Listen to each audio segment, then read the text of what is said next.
Unpopular opinion time. This is the reason why I send my kids to a majority all Greek school versus all majority Asian school.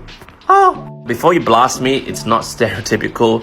It's just my personal opinion. The two suburbs I'm talking about, because I live in South Sydney, is between Hurstville and Lakehurst. So I guess, not being stereotypical, you know which one is the Asian suburb and which one is the majority Greek suburb. Now, let me first establish the disclaimer and premise is that it's not about the Greeks or the Greeks are great or whatever, right? They're great people. I live amongst them. They're great. But it's more about the Asian predominant school versus a non-Asian school. It's got nothing to do with the ethnicity and the culture and the values that each culture has. Nothing to do with that. It's just that me and my wife were deciding between, Hurstville and, Blakehurst / Those Point, San Susie. We were picking between two Catholic schools. This is for pre-kindy, kindergarten to now year one. My eldest is now in year two. He's promoted to year two, and my youngest is in kindergarten. The thing is, with the kids at Hurstville, in the schools we looked at, they are very academically driven. You can look at their score in terms of the school, very, very high score.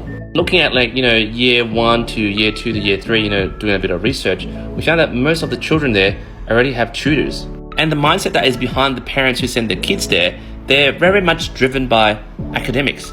Obviously, mostly, Chinese of origin, and maybe that's the way they were brought up in China, and then they all came here, and that's the way they expect schools to be.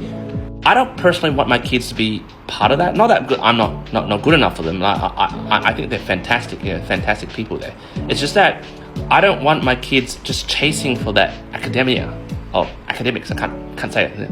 That shows my academic level. I'm the type of parent that, if my kids come back with 100% on their test record, I'll be like, what the hell are you doing? I'd rather you come back with 60%, because I know that, 40% of your time is spent doing other stuff, other extracurricular stuff, like having a childhood. And this is what I personally have experienced, which you might not agree, is that when you're seen as a minority and you go to a school that is full of, your kind, like Asians, then you kind of feel like, oh, well, at least my kid feels like a majority.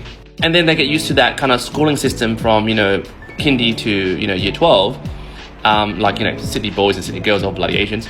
And then when they go out, they feel like a minority because everyone is non-Asians. But the benefit for me, I think, is that, my kid is the one or two Asians in that school, that, the kind of majority Greek school. And they don't feel like a minority at all because they just think everyone's the same. I don't know whether that makes sense, but tell me what you think.